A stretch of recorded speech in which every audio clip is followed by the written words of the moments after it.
Paper को discuss करेंगे। ये आज आप लोग का एग्जाम हुआ था, तो उसी के पेपर को हम लोग डिस्कस करने जा रहे हैं।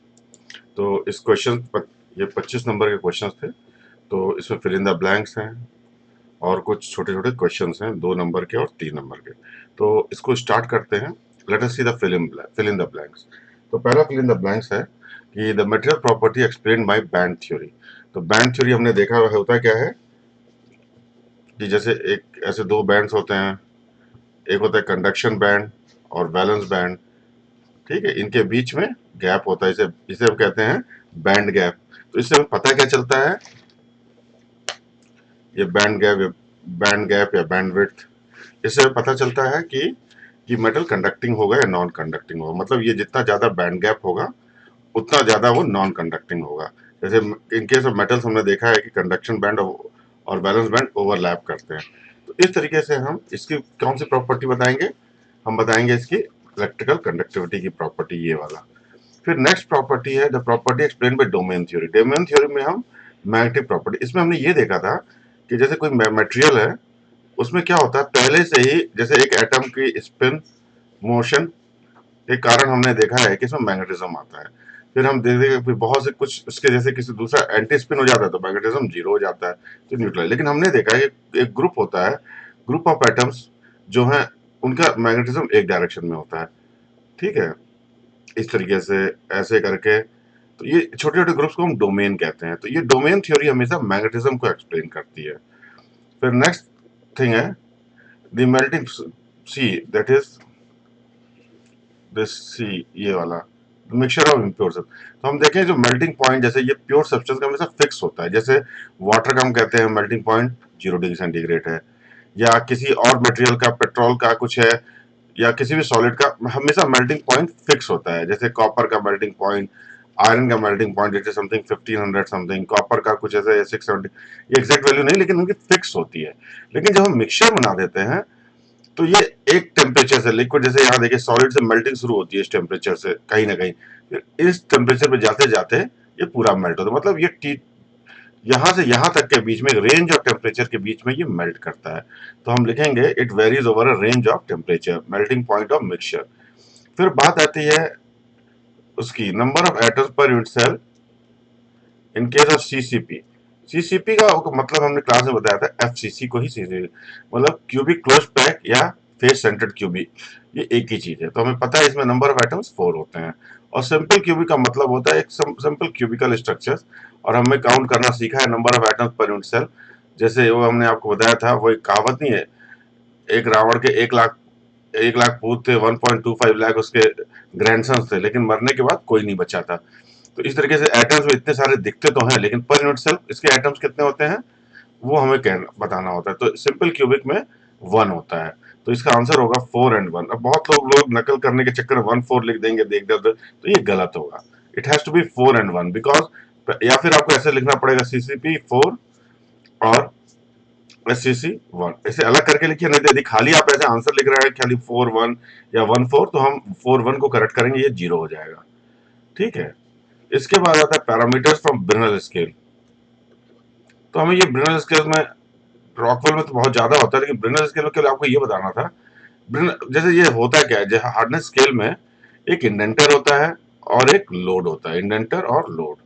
तो इस केस में इंडेंटर क्या होता है आपको बताना है। ये स्फेरिकल बॉल होता है और ये दो मटेरियल का होता है, चाहे ये स्टील का होता है या कार्बाइड, मतलब सीमेंटेड कार्बाइड्स का होता है। और इसी पे हम लोड लगाते हैं, जो इन किसी मटेरियल में ये लोड लगता है। इसका डायग्राम तो हमने बताया, जैसे ये जितना घुसता है तो इसका इंप्रेशन बन जाता है। मतलब ये जितना इंप्रेशन बनता है, इसके कारण इससे ये इंप्रेशन बनेगा सरफेस पे, इसका डायमीटर मेजर करके हम हार्डनेस स्केल से कोरिलेट कर लें। तो इसमें ये चीज आपको बतानी थी कि 10 millimetre sphere of steel and carbide और कार्बाइड वॉल, ये आपको बताना था। इस पे आपको नंबर मिलेंगे, यदि ये चीज नहीं है तो नहीं मिलेगा। इसके बाद है क्रीप टेस्ट। क्रीप टेस्ट भी है, हाई टेम्परेचर लिखना है आपको और स्ट्रेस स्ट्रेन लिख दे तो बहुत अच्छा है। Stress strain test at high temperature, high temperature तो बहुत इंपॉर्टेंट है इसके लिए। इसके बाद है साइक्लिक लोडिंग। साइक्लिक लोडिंग किसमें होता है, इसको टेस्ट करने टेस्ट है फैटीग टेस्ट। जैसे हमने आपको बताया था साइकिल का पहिया, एक्सेल्स, क्लॉकवाइज एंटी क्लॉकवाइज मोशन जो होता है, क्लॉकवाइज और एंटी क्लॉकवाइज दोनों एक साथ करें तो ये चीज, तो चीजें फैटिक के लिए होती है। हमने आपको थर्मल फैटिक बताया था, दांत तोड़ने का तरीका। उसको गर्म पानी पिलाइए, फिर ठंडा आइसक्रीम खिलाइए, फिर कुछ देर बाद उसके दांत टूट जाएंगे। तो ये बेसिक थर्मल फैटिक होता है। तो फैटिक इज फॉर साइक्लिक लोडिंग। तो इस तरीके से आपके 7 नंबर थे ये फिल इन द ब्लैंक्स के। अब आया था right the more scale. More scale तो देखिए आपको ये पूरी स्लाइड्स है, बस इसी को याद करने का तरीका भी हमने आपको बताया था। ये था two German captain fought for French queen till causing death. तो टी से टॉक। तो आपको जैसे ये talc, gypsum, calcite, fluoride, apatite, feldspar, quartz, topaz, corundum और डायमंड, इनको लिखना था। लेकिन लिखने के लिए इंपॉर्टेंट है कि दो चीजें, या फिर आप ऐसे नंबर लिखिए जैसे 1 2 3 4, ये लिखिए इनके, ताकि ये पता चले कौन किस ऑर्डर पे। नहीं तो यदि आप खाली आप लिखते हैं, नंबर नहीं डालते हैं, तो आपको बताना पड़ेगा एरो करके कि ये इधर नीचे इंक्रीजिंग है, वरना इसका कोई नंबर नहीं होगा। ठीक है, तो आपको इंक्रीजिंग और डिक्रीजिंग, क्योंकि आपको स्पेसिफिकली पूछा गया इन इंक्रीजिंग ऑर्डर, तो आपको इंक्रीजिंग के लिए एरो लिखिए या फिर ये नंबरिंग कीजिए, ताकि पता चल जाए। या फिर नंबर लिखेंगे आप, या फिर एरो से बताएंगे किस तरफ है, और ये सारे नाम लिखने हैं to get the full marks, 2 नंबर। फिर write the so different forms of loading. तो ये आपको ये पांचों दिखाने थे और इनके नाम भी लिखना था। जैसे ये पहला है, आपने ये दिखाया, तो ये स्ट्रेस है, ये एक्सियल स्ट्रेसेस है, और ये कंप्रेस करे, तो ये आपको लिखना पड़ेगा इस फिगर के साथ, आपको दिखना पड़ेगा कंप्रेस।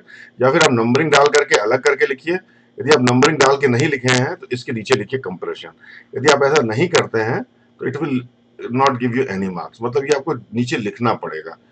देखिए जो पार्शियल मार्किंग होती है, स्टेप मार्किंग होती है, it is the mercy of the teacher. तो इसमें मत पढ़िए और आप पूरा आंसर लिखिए, सही लिखिए, सो दैट टीचर के पास ही मर्सी हो कि कहीं काटे, या आपको देने की मर्जी ना हो, काटने की उसकी हो कि कहीं दिखाए काट के। तो ये पूरे 5 डायग्राम हैं, और पूरे 5 आपको करने पड़ेंगे।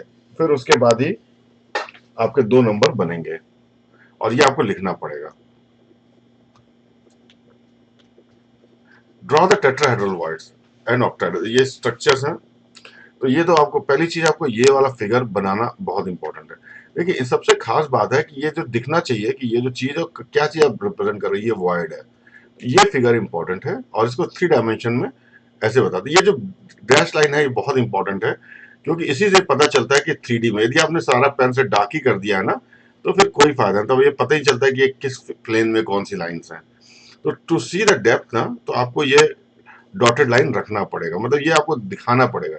जैसे ये बहुत इंपॉर्टेंट है कि ये जैसे ये वाला फिगर टेट्राहेड्रल वॉइड्स का, देखिए इसमें तो आप ऐसा बनाएंगे तो ये क्लियर नहीं हो पाता कहाँ पे, लेकिन ये ऑक्टाहेड्रल आपने ये बनाया तो भी ठीक है। तो इसमें आपको दिखाना पड़ेगा कि ये कैसे, ये गैप नीचे भी है ऊपर भी है, तो ये एटम्स ऐसे ऊपर और डिफरेंट कलर्स के हों, नहीं कलर्स आपके पास तो डॉटेड बना करके आपको ये दिखाना पड़ेगा कि एक लेवल में नहीं है ये, तो ये गैप दिख जाएगा। तो ये इंपॉर्टेंट गैप है। और इसके बाद ये फिगर, मतलब सॉरी ये नहीं, ये वाली फिगर, मतलब मुझे ये फिगर और ये फिगर दोनों चाहिए टू गेट यू 1 मार्क्स। ऐसे ऊपर टेट्राहेड्रल वॉइड में ये फिगर, चल ये भी चल जाएगी, लेकिन इसमें ना इस वाले केस में नहीं बन पाएगा, क्योंकि आप उसको इस तरीके से बना नहीं पाएंगे। ये इसके अपोजिट यहाँ दिखे ये अलग एटम्स, और ये इधर दिखे, तो ये बेटर रहेगा आपके लिए। इस केस में तो दोनों चल, इस केस में ये भी चल जाएगा, ये भी चल जाएगा, और इसके साथ ये तो मैंडेटरी है। अब I define the following in 1 और 2 लाइन्स। ये आधे आधे नंबर्स के हैं, और बहुत ज्यादा नहीं लिखना आपको। जैसे आइसोट्रॉपिक प्रॉपर्टीज, आइसोट्रॉपी का मतलब होता है डायरेक्शन डिपेंडेंट प्रॉपर्टीज। तो which does not vary, iso मतलब सेम होता है, मतलब जो वेरी नहीं करते हैं, इसीलिए कहते हैं सॉलिड्स एन आइसोट्रॉपी होता है। जैसे हमने आपको बताया था कि जैसे एक मॉब जा रही है और मिलिट्री जा रही है, मिलिट्री में आप देखोगे जैसे मान लो 4 4 लोग हैं, तो आप इस तरीके से देखोगे, इस तरीके से बहुत सारे वो बन जाएगा। यदि आपको हाथ मिलाना है, यदि इधर हाथ मिलाएंगे तो आपको 4 लोग मिलेंगे। ऐसे इस तरफ जाके हाथ मिलाएंगे, देखिए 1 2 3 4 5, एक 6 7, ऐसे बहुत लोग मिलेंगे। यदि ऐसे ले जाएंगे तो देखिए 2 या 3 मिलेंगे। मतलब जैसे आप डायरेक्शन बदलेंगे तो नंबर ऑफ एटम्स जो आपको मिलेंगे वो वेरी करेंगे। तो मतलब ये जो प्रॉपर्टी है ये डायरेक्शन पर डिपेंडेंट है। तो जो प्रॉपर्टी डायरेक्शन पर डिपेंड नहीं करती उसे आइसोट्रॉपिक प्रॉपर्टी कहते हैं। ठीक है। फिर एन टाइप सेमीकंडक्टर्स, ये थोड़ा सा बहुत इजी सा है, हमने क्लास में पढ़ा था। जैसे कार्बन है, इसके 4 एटम्स होते हैं। ठीक है, ये दूसरे कार्बन से जुड़ा होता है, तो इस तरह ये बॉन्ड बना के, इधर ये बॉन्ड बना के, इधर ये बॉन्ड बना के, इधर ऐसे ऊपर 4। तो चार चार आइटम। तो इस कार्बन को देखें तो होगा क्या कि अब मान लीजिए हम इसमें कोई दूसरा आइटम डालना चाहते हैं, कलर बदल दें, जैसे कार्बन की जगह हम नाइट्रोजन लगा दें। तो नाइट्रोजन जो क्या करेगा, इसने भी चार कार्बन के साथ बॉन्ड तो बना ही देना है, एक दो तीन चार। तो इसके पास होते पांच एटम्स है, तो इसका एक एटम जो है बच जाएगा। तो ये एक्स्ट्रा इलेक्ट्रॉन जो है ये इसका चार्ज कैरियर होगा। तो चूंकि मेजॉरिटी चार्ज कैरियर इलेक्ट्रॉन है ये मेजॉरिटी में, इसलिए इसको एन टाइप मटेरियल्स कहते हैं। दूसरा भाई इसका है वो है पी टाइप, जिसमें होल्स होते हैं। ठीक है, तो ये N type material. Austenitic phase, ये हमने देखा था कि ये केस में था, हमने ऑस्टेनाइट पढ़ा था, फेराइट पढ़ा था, तो पर्लाइट पढ़ा। तो ऑस्टेनाइट क्या, पहली चीज आपको लिखनी है सॉलिड सॉल्यूशन है। किसका किसका है, कार्बन प्लस आयरन। लेकिन आयरन कौन सा, जो एफसीसी, जिसका क्रिस्टल स्ट्रक्चर एफसीसी है। तो ये सबसे इंपॉर्टेंट चीज है, ये दोनों लिखना पड़ेगा। कार्बन, एक तो ये आपको लिखना सॉलिड सॉल्यूशन, दूसरा ये मत लिखना आपको ऑफ आयरन इन एफसीसी। ये एफसीसी आप नहीं लिखेंगे तो it will not give you any marks. अब इसके बाद आता है कंपोजिट मटेरियल। ये कंपोजिट चीज आप बहुत चीजें आप लाइफ में देखेंगे, जैसे आप जिस आजकल जैसे मकान की छत पहले ईंट की बनती थी, अब क्या कंक्रीट की बनती है। कंक्रीट होता क्या है इसमें, इसमें सीमेंट और बजरी इसको मिला करके आरसीसी बनाते हैं। तो इसमें देखिए दो डिफरेंट चीजों को इस तरीके से मिक्स करते हैं, एक नई प्रॉपर्टी आ जाती है, इसी को कंपोजिट कहते हैं। लेकिन हमारे दुनिया में तीन लोगों यूज होते हैं, मेटल, सिरेमिक्स और पॉलीमर। मेटल तो आप जानते ही हैं, सिरेमिक जैसे मट्टी टाइप ही होता है दिया हुआ है, जैसे पॉलीमर ये जैसे प्लास्टिक, पॉलिथीन उस तरीके का। तो ये तीन मटेरियल आपको जानते हैं। अब इन तीनों का प्रॉपर यूज करके हम बनाए। एक सबसे इंपॉर्टेंट चीज सरमेट्स। सरमेट्स क्या होता है, जब टूल्स आप यूज करते हैं ना, तो अब पूरे टूल, जैसे आप कोई सोने का कोई चीज बनानी है, तो पूरे सोने की चीज बनाएंगे। यदि मान लीजिए आपको सोने का कोई वो कोई ऐसी चीज बना, आपको बैंगल बनाना है और उसका उसका वेट है मान लीजिए 20 ग्राम, तो ये बहुत कॉस्टली पड़ेगा। लेकिन आप क्या करो इसके ऊपर, आपको सोना क्या है, सोना एब्रेसिव होता है थोड़ा सा, मतलब ये कोरोजन रेजिस्टेंट होता है। तो आप क्या ना क्यों ना करें, इस पर सोने की परत चढ़वा लो, तो वो बहुत चीप पड़ेगा। ऐसे ही टूल्स में हम क्या करते हैं, जो टूल्स का कटिंग सरफेस होता है, यहाँ पे हम एक नया मटेरियल बना देके लगा देते हैं, इसे सरमेट्स कहते हैं। आप देखोगे ये जो आने वाले प्रैक्टिकल लैब्स में, अभी तो आप हाई कार्बन स्टील के साथ काम कर रहे हो, बाद में आप ऐसे सोफिस्टिकेटेड टूलिंग मटेरियल पाओगे जिसमें सरमेट्स यूज होगा। तो ये अलग तरीके से मेटल सिरेमिक्स का मिक्सचर करके बनाया जाता है, ये अलग से आपको चैप्टर्स पढ़ने को मिलेगा।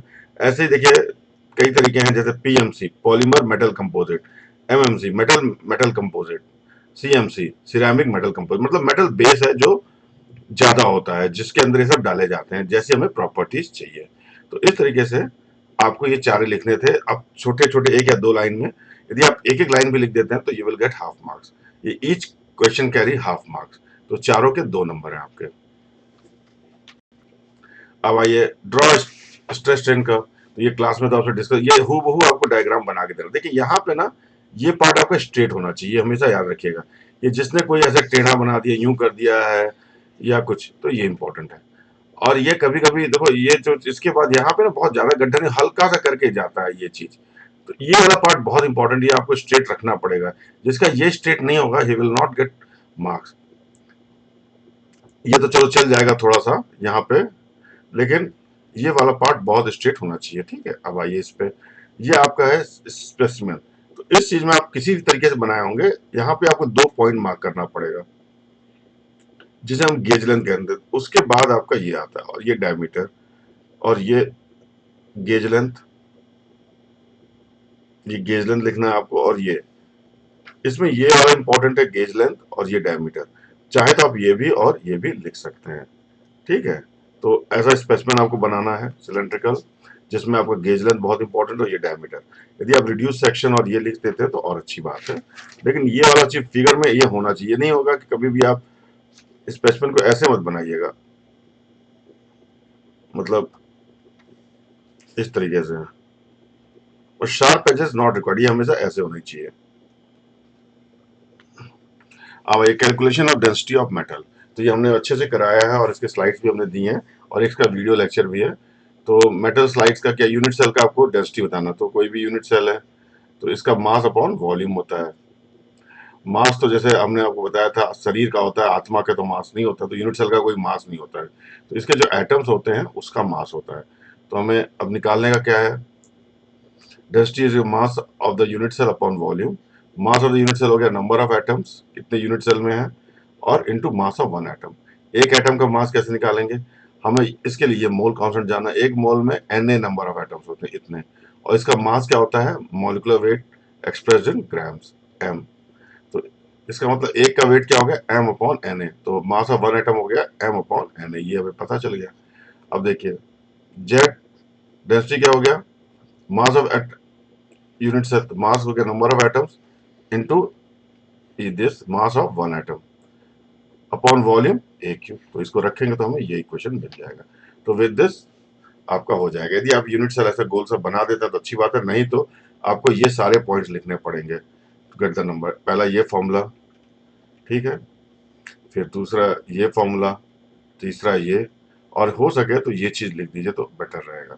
ये 4 या 5 लाइन आपको लिखेंगे तब जाके ये नंबर आपको बनवाता है। अब आ जाइए क्वेश्चन नंबर 8। तो इसमें साफ साफ ये बताया हुआ है कि ए बी सी तीन एटम, इसका मतलब तीनों के तीनों यूज हो रहे हैं, और A occupies two third tetrahedral void, A tetrahedral void पे है, बी लैटिस पॉइंट पे है, और सॉरी ये गलत लिख गया, ये ऑक्टाहेड्रल वॉइड्स पे है, ये ऑक्टाहेड्रल वॉइड्स पे दिया है ना, C at half of octahedral voids, हमसे गलती से टाइप हो गया, तो ये ऑक्टाहेड्रल वॉइड्स है, टेट्राहेड्रल नहीं। तो हमें पता है tetra number of lattice point HCC में कितने एटम पर यूनिट सेल होते हैं, 4, वही लैटिस पॉइंट होते हैं। टेट्राहेड्रल वॉइड जब डबल होता है 8, और ऑक्टाहेड्रल वाइड सेम होता है 4। तो ये चीज हमने निकाली कितने होंगे। अब नंबर ऑफ एटम्स कितने होंगे, कह रहा है जो ए है 2/3, तो 8 इंटू 2/3, तो ये हो जाएगा, तो दैट इज 16/3। ए 16/3 हो गया। बी कितना है, इसमें कुछ नहीं कह रहा, तो बी 4 होगा। सी क्या, हाफ ऑफ, तो ये 2 आ जाएगा, तो ये आ गया। तो हमारे फॉर्मूले में क्या हो जाएगा, ए 16/3, बी 4, सी 2, मतलब इसको हम ऐसे लिख देंगे। लेकिन कभी भी हम आंसर फ्रैक्शन में नहीं देते हैं, कोई फॉर्मूला लिखते हैं जैसे Fe3O, हम कभी नहीं लिखते Fe3/2O7, ऐसे नहीं लिखते हैं, फ्रैक्शन में कुछ नहीं लिखते हैं, तो होल नंबर में लिखते हैं। तो जिसको 3 से मल्टीप्लाई करेंगे तो A16, B12, C6। एक चीज यहाँ जाके लोग गलत कर देते हैं, ये बहुत सिली मिस्टेक्स है। जब भी हम फॉर्मूला लिखते हैं इनमें कुछ भी कॉमन नहीं होता है, मतलब simplest whole number ratio, simplest whole number ratio होता है, मतलब इसमें इसमें 12, इनमें कुछ कॉमन नहीं होता, इसका मतलब 2 कॉमन दिख रहा है, तो 2 से डिवाइड कर देंगे, तो A8B, this is your final answer जो आपको चाहिए। तो इस पे चलिए हम देखेंगे, यहाँ तक भी किसी ने पहुंचा दिया है तो कोशिश करेंगे उसका नंबर ना काटा जाए, लेकिन हम कह नहीं सकते हैं डिपेंडिंग अपॉन क्या आपने और से कैसे किया है, लेकिन हम कोशिश करें ना ही काटा जाए। तो आपको A8B6C3 या कटेगा तो हाफ मार्क्स कटेगा। आ जाइए कैलकुलेशन ऑफ पैकिंग फ्रैक्शन। तो सबसे पहले हमसे मैं क्या एक्सपेक्ट करता हूँ, एससीपी का पहले आपको क्रिस्टल स्ट्रक्चर बनना चाहिए, ये फिगर आपको बनानी पड़ेगी जिसमें हमें पता चले कहाँ कहाँ पे एटम्स है, ये 6, 7, ये 3, ये 7, ये इंपॉर्टेंट पहला चीज। अब हमें पैकिंग फ्रैक्शन चाहिए, तो सबसे पहले हम वॉल्यूम निकालेंगे एससीपी का। वॉल्यूम कैसे निकलेगा, वॉल्यूम में पता है बेस इंटू हाइट होता है, तो ये बेस हो जाएगा और ये हाइट है। तो बेस का फॉर्मूला, ये एरिया वो रेगुलर हेक्सागन है, तो ए लेकर के एक ये ट्राइंगल है, इसका एरिया इससे निकल जाएगा √3/4a² 6 करके, ये आपका एरिया आ गया। और हाइट हमें पता है ये है H=4r, इसको आप वैसे भी लिख सकते हैं, डिराइव करने की कोई जरूरत नहीं है। अब देखिए ए और आर, एटम मतलब एटम का रेडियस आर में और लैटिस पैरामीटर ए में क्या है, ये लैटिस पैरामीटर है, ये एटम का रेडियस आर, तो हमने देखा A=2r, ये आप लिखेंगे। तो इस तरीके से आपके पास आ गया area of the base, height, इन दोनों को मल्टीप्लाई करेंगे तो वॉल्यूम ऑफ यूनिट सेल आ जाएगा, बेस इंटू एरिया, तो this is equal to 24/√2r3, ये आपका यूनिट सेल का वॉल्यूम आ गया। तो पैकिंग फ्रैक्शन क्या है, volume occupied by atom upon ये तो वॉल्यूम ऑक्युपाइड बाय एटम क्या हो गया, एक एटम का वॉल्यूम, एटम तो स्फेरिकल होता है, 4/3πr3। अब हमें ये पता होना चाहिए number of atom per unit cell, जैसे इसमें एटम तो बहुत दिख रहे हैं लेकिन पर यूनिट सेल हमने निकालना सीखा हुआ है, सीधे हम यूज कर लेंगे 6 अपॉन, ये आ गया volume of the unit cell, अभी हमने निकाला है यहाँ पे, तो इसको हम यहाँ रख देंगे। तो with this we will get the packing fraction, ये सब सॉल्व करेंगे, इट विल कम अबाउट 74%। ठीक है, इस तरीके से जो कुछ चीजें रिक्वायर्ड हैं इसको आप समझिएगा, इसको कई बार हमने क्लास में भी आपसे करवाया है। तो जो इम्पोर्टेंट है फिगर, सबसे इम्पोर्टेंट चीज है। देखो मैं जानना चाहता हूँ कि आपने नकल किया है, अकल किया है, या आपको समझ में आ रहा है कि नहीं आ रहा है। तो सबसे फिगर इंपॉर्टेंट है, फिगर।